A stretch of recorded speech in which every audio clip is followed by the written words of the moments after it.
Okay, let's unpack this. Hmm. We are diving into a deep pool of psychological and cultural analysis today.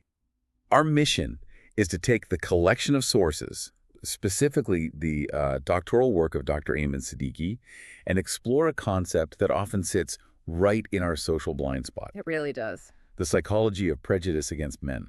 And it is a fascinating and I think often uncomfortable paradox, especially when you look at it through a clinical lens. How so? Well, we live in a society that is, and rightfully so, dedicated to anti-prejudice efforts. We're constantly refining who is protected and how. Right. And yet, this research highlights that certain, very large groups experience what can only be described as socially acceptable prejudice. And that is the core question we're grappling with, isn't it? The one that makes this dive so necessary. It is. How can a group as vast and, culturally central as men be the target of such widespread, yet simultaneously normalized bias and discrimination? We're using Dr. Siddiqui's extensive clinical and research notes as our map here, detailing the frameworks of how this bias is maintained, and crucially, how it affects men in therapy and in everyday life, really across the globe. And that perspective is just essential. If you, the listener, are interested in helping men, whether you're a clinician, a friend, a family member,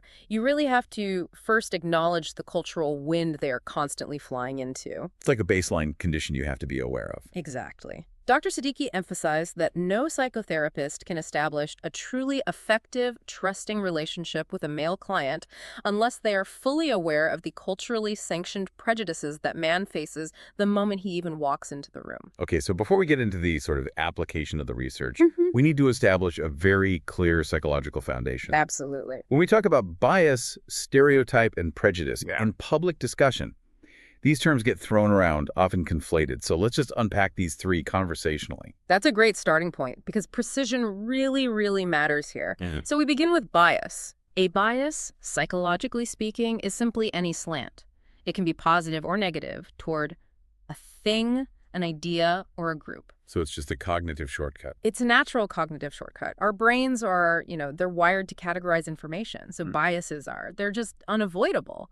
They simply reflect how we process the world. So it's not inherently good or bad. It's just processing. Exactly. Then you have a stereotype. This is the cognitive component. It's an assumption based on group membership. So like all people from X are good at math, that kind of thing. Precisely. Or bad at driving. It's a generalization, often reinforced culturally, but it's an intellectual assumption. It's a mental box you put people in. And then we get to prejudice. This is where the real societal friction happens. This is it. Prejudice is the potent combination of the two, but it's specifically focused on the affective response. The feeling. The feeling. It is a positive or a negative feeling, an attitude or an emotional response towards someone based solely on their membership in a group. If you hear a group name and your immediate emotional reaction is one of dislike or negativity or fear or contempt, that feeling is the definition of prejudice. Can you give me an example to differentiate it from a stereotype? Sure, thinking men are physically strong is a stereotype, but instantly feeling distrustful or dismissive when a man expresses emotional pain, that's prejudice. Got it. And the mechanism that allows these negative feelings to become not just common, but, well, acceptable, that's this concept of socially acceptable prejudice. Or normalized prejudice, yes. How does a society absorb that level of systemic negativity without, questioning it? It functions through sheer cultural momentum, which is why Dr. Siddiqui's work is so foundational here. Right. It builds on the idea that people are socially adaptive. We adopt beliefs and attitudes by just looking around at what is normative. If you see the way certain groups are treated or discussed or dismissed in the media, in institutions, and in just daily interactions, the unconscious assumption is, Well, everyone's doing it, so it must be okay. it must be acceptable or even correct. Exactly. It's a powerful force. So society acts as a collective arbiter of what suffering we're allowed to care about. Absolutely. And think about the historical context, which Dr. Siddiqui referenced in his work. He noted that he observed this even as a child, that groups could be temporarily off the list of protected groups. Off the list. Meaning, during that period, bad treatment, mockery, or dismissal of their pain was considered acceptable. It was just, fair game. Then, through social effort and policy, that group moves on to the list. And suddenly the behavior is no longer acceptable. And suddenly the bad behavior is deemed unacceptable. This cycle reveals that the prejudice isn't based on some inherent morality, it's based on the current social consensus. And the academic community itself, which often sees itself as the vanguard of social change, seems to struggle acutely with this bias when the subject is male prejudice. They do, and Dr. Siddiqui experienced intense resistance to this. The sources detail how his choice of doctoral topic men's issues and prejudice against men was met not with intellectual curiosity, but with outright hostility. It wasn't just disagreement. No, he faced challenges where professors and even students actively tried to get him barred from graduating. That is extraordinary. What was the core of that resistance? What was their argument? The resistance really stemmed from an assimilation bias. Yeah. When he introduced this novel idea that men, as a group, could face prejudice, the listeners, they just couldn't integrate it into their existing cognitive framework. And their framework says? Their framework assumes that only historically marginalized groups can experience prejudice. So they would immediately shove the idea of men's issues into the closest available negative box they had. Which is what? Which was usually labeled misogyny.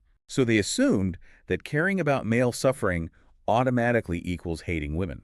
That was the immediate leap. It led to this intense and frankly irrational pushback. Things like advisors asking him, how could you ever work with women? Because they just assumed the discussion of male prejudice must be an anti-female political statement. Rather than a neutral psychological observation of a cultural bias. Precisely, and this resistance itself is compelling evidence of how deeply embedded this acceptable prejudice is. It becomes completely self-reinforcing. Okay, that gives us the foundation. Let's transition now and look at how this prejudice actually manifests in the emotional and practical lives of men across the globe. We're moving into the concrete effects, starting with the two primary psychological categories that were observed, the male empathy gap and the compassion void. Let's start with that gap in emotional response. The male empathy gap, it's defined as the observation that culturally and psychologically, society tends to have a significantly less emotional or affective reactionless inherent concern when men experience harm. And this applies to both physical and emotional harm. Equally, physical injury and emotional distress. And you mentioned this is heavily conditioned by media. We consume this narrative daily without even realizing it. Oh, overwhelmingly. If you think about media conditioning, it's just pervasive, particularly in visual media. We are constantly exposed to violence against men. Just the sheer volume of it. The sheer volume. Think about the number of men being killed, beaten, tortured, or injured in movies and television, often with, no narrative consequence at all. Right, the faceless henchman in an action movie. Exactly. From the thousands of faceless soldiers or henchmen dying in any given action sequence, to the specific trope of the male hero, like a James Bond, who must endure some unimaginable physical torture in every single installment. This constant exposure, it desensitizes the viewer. The narrative basically says this suffering is normal and inconsequential. Precisely. And the impact is multiplied when you factor in violence against men being used frequently for comedy. The slapstick. The slapping, the punching, the kick to the groin, these are perennial sources of laughter. The sheer repetition develops an unconscious, deeply ingrained belief that there is no need for concern or emotional distress when men experience pain, physical or emotional. The message is simple. Men don't feel it, or at least they shouldn't show it. Exactly. Is there measurable scientific evidence that actually proves this blunted response? Because that sounds like a very strong claim. There is, and it's quite stark because it taps into unconscious bias. Studies have been conducted where observers, and these are people who are consciously aware of the need for equality, are shown images or videos of a man or a woman receiving the exact same physical harm. Okay. When researchers measured the observers' physiological responses, specifically things like galvanic skin response, the results were conclusive. Now, for our listener, what is galvanic skin response and why is it so key here? So, the galvanic skin response, or GSR, it tracks the electrical conductivity of the skin. This rises when a person is experiencing emotional arousal or stress, fear, excitement, or empathy. It's an involuntary subconscious measure of your emotional reaction. You can't fake it. You can't fake it. And what the studies found was that the GSR was significantly blunted when observers witnessed harm to a man versus a woman. Even if a person said they felt equally bad, their body, their unconscious emotional system did not react as strongly to the male's suffering. The conditioning is truly subconscious. It is. And the real-world impact of that empathy gap, especially concerning issues like domestic violence, it must be severe. It is arguably horrific. This gap increases domestic violence against men because when perpetrators are interviewed, they sometimes cite the fact that they just didn't think the harm they inflicted was a big deal. Because they'd seen it so many times? They had seen it so many times in media, they subconsciously assumed violence against a man was a normal way to express frustration or anger. Dr. Siddiqui's sources included anecdotal evidence that is just deeply disturbing. He spoke with emergency room residents who admitted they were literally laughing at men who came in with severe injuries from domestic violence. Professionals, people responsible for healing, are trivializing the pain. That's normalization at its cruelest level. It sends a clear societal signal that male victims are not credible, they're not worth serious consideration, and they're certainly not worth believing or helping. And this gets replicated in clinical settings, too. Absolutely. Many psychologists, conditioned by the exact same cultural narratives, outright deny male victimhood in domestic violence cases. Even when the wives or partners themselves admit to the abuse, the professional reflex is often to dismiss or downplay the male suffering. It reinforces the message that if a man is hurt, he must have deserved it, or somehow he's exaggerating it. That's the script. So, the empathy gap concerns the psychological reaction to harm. But the second category, the compassion void, moves into the practical help men receive when they're in need. That's right. The compassion void is the observation that men tend to receive less practical help and fewer societal resources compared to women in similar situations of need. And this has been tested Rigorously. Hundreds of studies simulating scenarios of need, say, a request for financial assistance, consistently show that men are less likely to receive financial help than women, even when all other variables are identical. Where do we see this societal prioritization strategy playing out on a massive scale? Well, look at major public crises, like homelessness. The vast majority of homeless individuals across the globe are male. Right. Yet, if you look at the infrastructure dedicated to providing assistance, particularly in the U.S., the majority of purpose-built homeless shelters are designed for and dedicated to women, often exclusively for women and children. The system allocates resources based on a perception of vulnerability. And male vulnerability is often systematically ignored. It sounds like the resources are following the perceived empathy. If we don't feel the pain, we don't allocate the help. That's the direct link. Another profound example is in healthcare and research funding. Correct. Data reviewed by Dr. Siddiqui showed a clear disparity. Less money is generally allocated for cancer research towards cancers that primarily affect men. It's a subtle form of societal neglect. Could you provide more detail on that specific funding gap you mentioned? I found that part of the research really striking. Yes. There was a case detailed involving a specific type of cancer that affected approximately 3% of men working on oil rigs. Due to chemical exposure? Due to intense chemical exposure, yes. Okay. And it only affected 3.1% of women. Despite the fact that this disease was highly prevalent and occupationally dangerous for a specific demographic of men, the research into it received, and I quote, zero attention and negligible funding. This stark difference illustrates that the system prioritizes funding based on the gender distribution of the disease, effectively neglecting high-need areas where men are the primary victims. Here's where it gets really interesting. And to me, this is perhaps the most compelling single piece of evidence that this bias exists, because it cuts through that common counter-argument that, well, men are just generally stronger and don't need help. Right. We have the insight from the transitioning male individual who lived life experiencing both sides of the gender paradigm. This individual's testimony is a crucial aha moment in the sources because they offer a direct comparison. This was a person who lived as female for many years before transitioning to male. And what did they observe? They observed that the single biggest, most immediate, and most noticeable difference after their transition was the way people treated them regarding help. What changed specifically? As a female, they consistently received small, unsolicited kindnesses and assistance.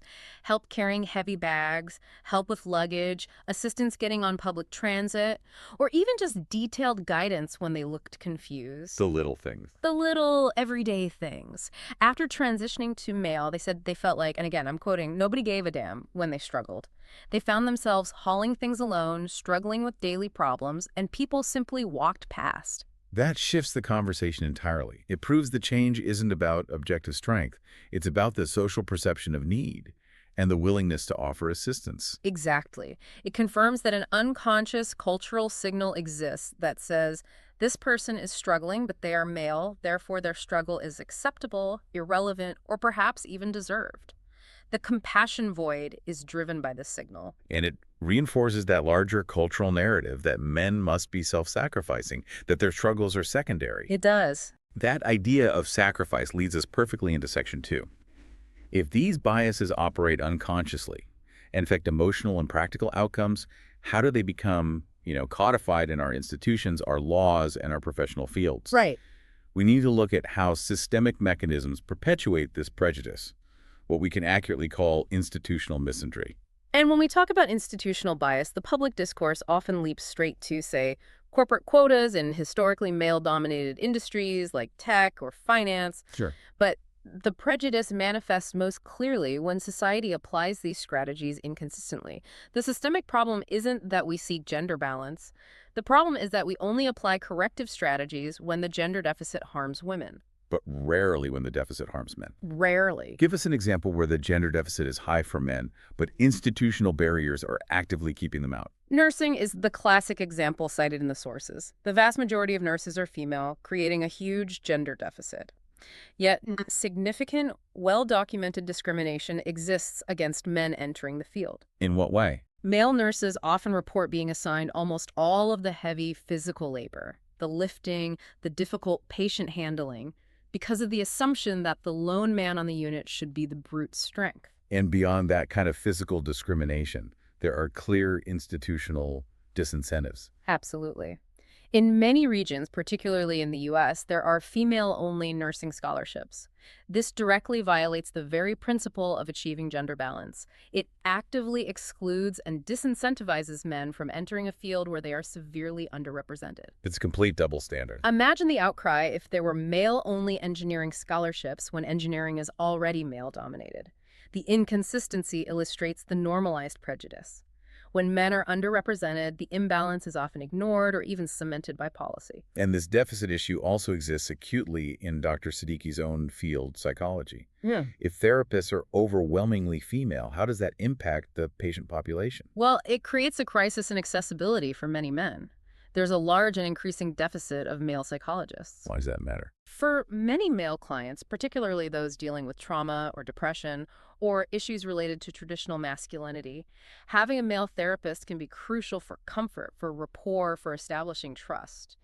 If the professional pipeline is overwhelmingly female, it limits men's options and can subtly reinforce the idea that their emotional life is best understood or handled exclusively by women. And there's no push to fix this. Unlike other fields, there is little to no urgent effort or funding allocated to addressing the specific gender deficit. Let's return to that idea of sacrifice we discussed earlier. The conditioning to sacrifice seems to be the linchpin of this systemic prejudice. It's pervasive. Men are culturally conditioned to believe that their primary value is often tied to their disposability or their ability to sacrifice their well-being for the greater good of women and family. And this manifests brutally in family courts. Absolutely.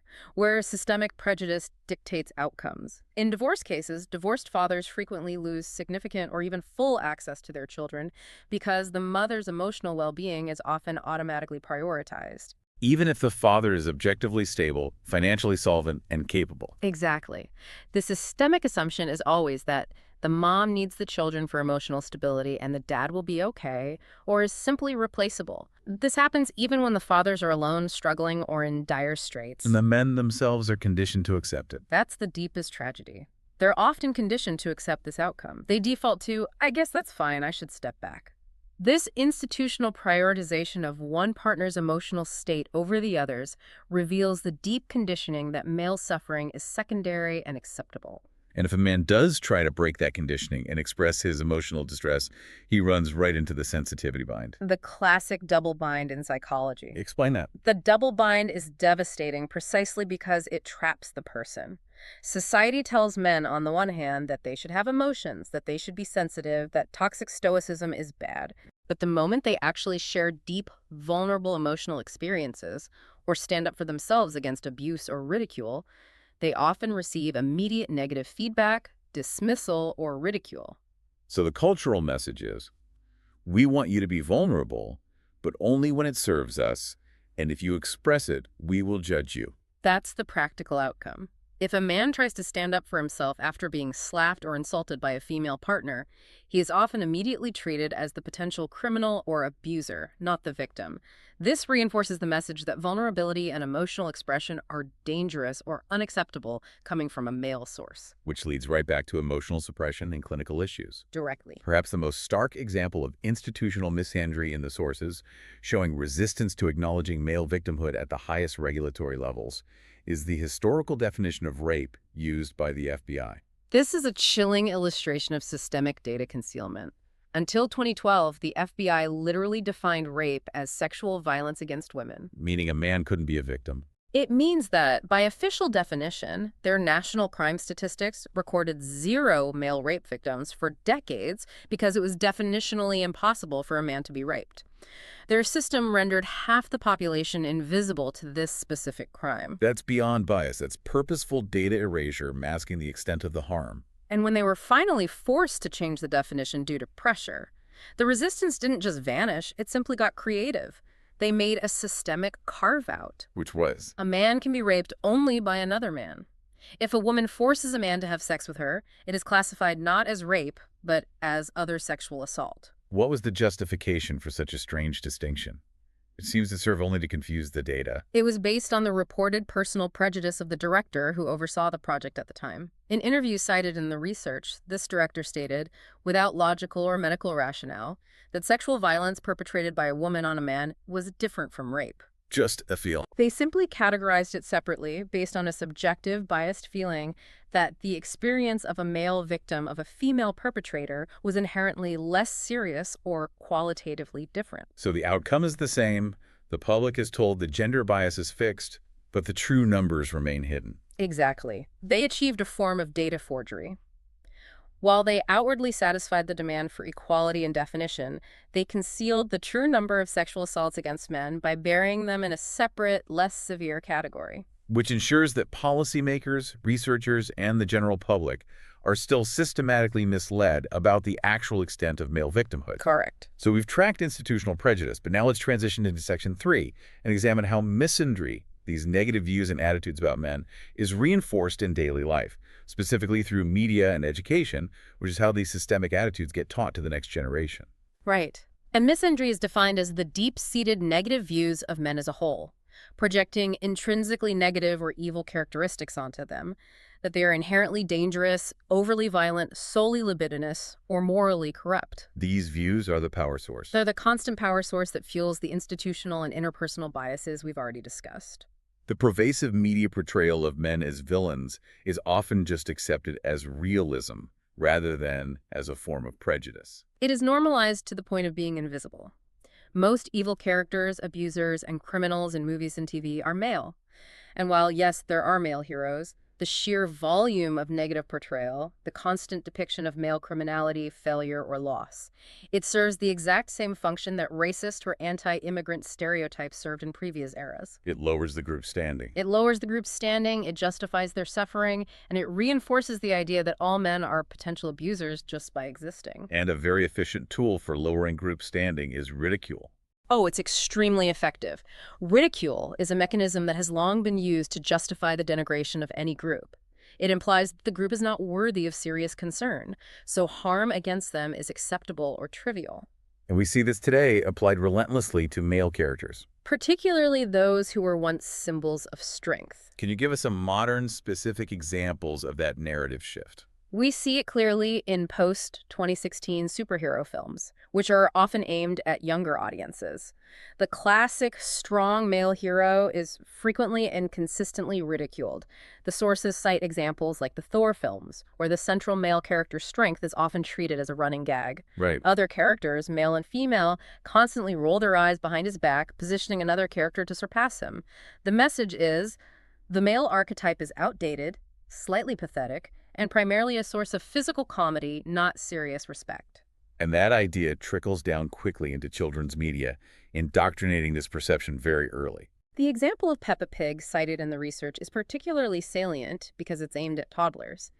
The entire narrative dynamic revolves around the children and the mother literally running around and laughing at Peppa's dad for his incompetence or his physical I've appearance. seen that. And other children's books explicitly portray the dad being chastised and told, quote, "It's time for you to work a little bit too." This instills the misandrist view that the male figure is inherently incompetent, constantly wrong, and a deserving figure of ridicule and correction. So, if these are not the causes of the prejudice, but the signposts of existing societal beliefs, how do those beliefs manifest in real-time interactions? They manifest through projection and assumption. The stereotype that men are inherently dangerous or violent is so deeply ingrained that people project it onto neutral situations. Like in those social experiments. Exactly. The studies show that when actors portray a couple arguing in public, observers will automatically assume the man is going to hit the wife, even when both actors display identical non-physical escalating behaviors. They project the violence based solely on the male stereotype. And when actual violence is displayed against a man in public, The empathy gap closes even further. In social experiments, where actors portrayed domestic violence in public, there were documented instances where women cheered and celebrated the male actor getting beaten. They were clapping and laughing. and they projected reasons onto it. Immediately. He must have deserved it. He must have started it. To justify the violence they were witnessing. The violence was instantly normalized and trivialized by the assumption of male deservedness. Finally, let's briefly touch on the role of the education system, which Right. often has, unintended negative consequences while trying to accomplish a good agenda. Right. The education system is a powerful tool for shaping a worldview. And while attempting to prevent serious issues like sexual assault, educational programs often rely on broad, simplified generalizations. And what's the effect? Dr. Siddiqui notes that in some elementary school programs aimed at preventing assault, children as young as third graders came out believing that all men are dangerous and bad, or that all men are potential rapists. This kind of messaging inadvertently reinforces the misandrist views that men, just by virtue of their gender, pose a threat. It embeds the idea deeply into the next generation's cognitive structure. Deeply. We have established the prejudice in theory, in system, and in culture. Now let's explore the systemic psychological defense mechanisms that keep this prejudice running.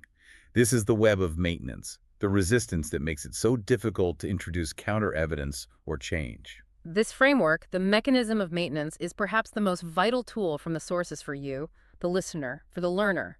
It explains why people resist new information. They don't come to it with an open mind. Not at all. They arrive armed with specific, pre-made arguments taught by the denial system. And this resistance is rooted in the very structure of the academic world you mentioned earlier, which tends to follow, not lead. Precisely. They wait for a group to achieve recognized victim status before dedicating serious research. So they reinforce the current societal narrative rather than challenging it. At the individual level, resistance is bolstered by the bias blind spot, Which is? the universal tendency to be willfully unaware of one's own implicit biases. It leads people to assume their view is the accurate, neutral one, and that anyone who disagrees must be inherently wrong or bigoted. So how does this resistance maintain ignorance and suppress dissent? It operates through a hierarchy of defense mechanisms. Let's start at the fundamental level. Level 1. Keep people ignorant. This involves the purposeful suppression, distortion, or omission of information. If the public doesn't know the facts, the status quo is easy to maintain. And a primary example is the data on domestic violence. Absolutely. For decades, the media and many institutions have constantly told the public that almost all domestic violence is against women, regardless of highly credible, contradictory evidence from organizations like the CDC. And what does the CDC's own data show? Their own findings show nearly equal rates of perpetration, but this data is downplayed, buried in footnotes, or ignored entirely. The narrative is carefully controlled to maintain the image of only one victim group. Which makes the male experience invisible and the prejudice acceptable. That's the function. If ignorance fails and someone points out the issue, we move to level 2, denial. And denial comes in two clear forms. The first is direct denial, a low-level, almost primitive psychological defense. This is simply refusing to believe clear evidence, saying, no, it doesn't happen, even when longitudinal research or statistics are presented. But the more insidious and systemically dangerous form is indirect denial. This is the elaborate system of taught arguments, logical fallacies, and broad generalizations designed to indirectly deny that men face any difficulties that matter. The most common and powerful tool here is the power-based argument. which says Men can't ever face difficulty or prejudice because they have all the power in society. it's an appeal to a generalized power structure to dismiss an individual's painful experience. Exactly. It operates as a preemptive shutdown argument. By appealing to generalized power structures, they can dismiss the suffering of a divorced father, a male rape victim, or a man discriminated against in nursing, without ever having to engage with the painful reality of his specific circumstance. This argument is used to justify the dismissal of any male struggle. So if the issue can't be denied through the power argument, the third defense is trivialization and minimization. This is where the suffering is deemed to be no big deal, or it rarely happens, even if the data shows otherwise. Humor is heavily leveraged here as a weapon, claiming the dissenting person can't take a joke when they complain about being ridiculed or abused. This level actively minimizes the lived harm. It does, and the sources provided a shocking illustration of this circular logic in the academic community itself. The professor you mentioned. Yes, Dr. Siddiqui cites the example of a professor who literally claimed that violence perpetrated by a woman against a man is, quote, just a slap in the face that you'll laugh at, while claiming violence against a woman is automatically serious and harmful. This is a crucial distinction. It is. Trivializing the violence against men, saying it's just a joke, is then used as evidence that it isn't real violence. Which means the prejudice itself, the belief that male suffering is funny, is used to justify the systematic trivialization of that suffering. It's the ultimate circular argument designed to maintain the status quo. The system decides the harm is minimal and then uses that decision as proof that the suffering isn't severe or worth caring about. It's an intellectually dishonest defense, but an incredibly effective psychological mechanism. And finally, if the suffering person or the advocate keeps pushing past ignorance, denial, and trivialization, they face the final, highest level of systemic defense, justification and attack. This stage is reserved for the few remaining voices of dissent who manage to puncture the lower defenses. When justifications are exhausted, the advocate will face direct personal or professional attack, often from authority figures. This is consistent across social movements. Historically, yes. When civil rights leaders gained traction, they were often labeled as threats or terrorists by the established authorities. The attack itself proves the systematic resistance. The goal is to make the cost of dissent too high. Exactly, to make the personal and professional costs so high that no one else dares to speak up. It is the system demonstrating its power to crush opposition. Dr. Siddiqui's own experience of professors actively trying to get him thrown out of his doctoral program simply for studying the topic. That falls squarely into this highest level of defense. It proves the power structure is unwilling to relinquish its acceptable prejudice without a fight. We've covered the complexity of the problem and the systemic defenses that protect it. So what does this all mean for you, the learner? Understanding the problem is the first step. But what practical mindset shifts or proactive steps can we take to combat this deep-seated normalized prejudice? The initial and most critical step is radical awareness. You have to understand the messages you are constantly receiving through media, education, and cultural narratives. You can't fight what you can't see. And as the sources point out, the worst way to be affected is to be willfully unaware of the unconscious influences and assume you are independent and unbiased. If you think you are independent of the system, you're actually the easiest to influence. So once that awareness is established, how do we pivot from a reactive, defensive posture to a proactive one? We need to focus on shifting the narrative away from defensiveness. Instead of reacting defensively to every anti-male idea, we must proactively focus on positively framing men's experiences. We need to encourage positive views of men. What does that look like in practice? It means counteracting those ingrained misandrist concepts by affirming that being a man is not something inherently bad, something to be apologized for, or something to be ashamed of. It's about building a positive, resilient identity. And crucial to this is changing the language around suffering, moving away from that denial framework. Absolutely. We must avoid the victim denial mechanism that the system uses. When we're discussing these issues, we need to frame men as victims of prejudice and suffering. This language bypasses the circular, logical arguments about power, and it appeals directly to universal empathy. Because people are generally empathetic to suffering. When people see clear, non-trivialized suffering, regardless of the group identity, they generally are. Using clear language about prejudice and suffering forces people to engage with the effective reality of the harm. Another essential differentiation for both cultural and clinical health is needed around two key traits, strength and stoicism. These terms are often confused in modern discourse. This is vital for promoting positive health outcomes. We need to clearly differentiate between true strength and the destructive modern interpretation of Stoicism. So what's the difference? Strength, in its true sense, is the ability to go through extreme difficulty, endure hardship, and persevere. It's a genuinely positive and universally desirable trait for every person. And what about the modern definition of Stoicism? Stoicism, as it's widely defined and culturally demanded in the 20th century, means enduring hardship without complaint or emotional reaction. And clinically, that definition is devastating. It is a biological impossibility to turn your emotions off. You can only suppress them. You can only suppress them. This suppression leads directly to emotional compartmentalization, severe clinical issues, and ultimately forcing those powerful, unaddressed emotions to come out in destructive, often violent ways. So the goal isn't to make men less emotional. It's to provide cultural permission for healthy emotional engagement. Precisely. And historically, masculine culture was not always stoic in the suppressed sense. They often had engaging emotional lives. They discussed difficulties and shared problems with their brothers, cousins, or friends on fishing trips or over drinks. The goal should be to encourage strength and perseverance without demanding the suppression and denial of necessary emotional processing. Finally, what does Dr. Siddiqui's personal experience with witnessing major social attitude shifts teach us about the hope for tackling something as massive as normalized prejudice? It offers a profound source of hope. He noted the radical transition in acceptable prejudice against Muslims in the U.S. and globally. Right. In his youth, prejudice against this group was highly acceptable. It was rife in media and often unspokenly tolerated. Yet within a 20-year span, the cultural consensus shifted so dramatically that they coined the term Islamophobia to categorize the bad behavior as unacceptable and morally condemned. That demonstrates that large societal attitudes are not fixed in stone. They're fickle, as you said. They are. It confirms that things that seem utterly impossible today, like eradicating the normalized acceptance of male suffering, can actually change rapidly if the right mechanisms of awareness, policy pressure, and language spread through society. People should feel powerful, not defeated by the apparent strength of the current system. Because the system is ultimately vulnerable to cultural change. It is. That is a powerful and necessary message to end on. This deep dive has explored the core of socially acceptable prejudice, detailing the male empathy gap, the compassion void, and the systemic denial mechanisms that protect these biases.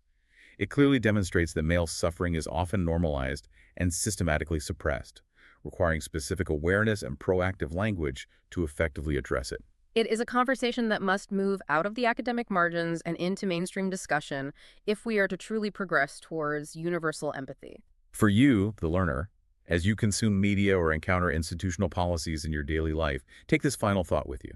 When you see suffering, struggle, or ridicule directed at men, pause and ask yourself this simple question. If the gender in this scenario were reversed, would my emotional reaction, my instinct to help, or my feeling of concern be the same? The gap between those two answers reveals the critical work we still have left to do in combating acceptable prejudice. Thank you for walking us through this crucial, under-discussed perspective.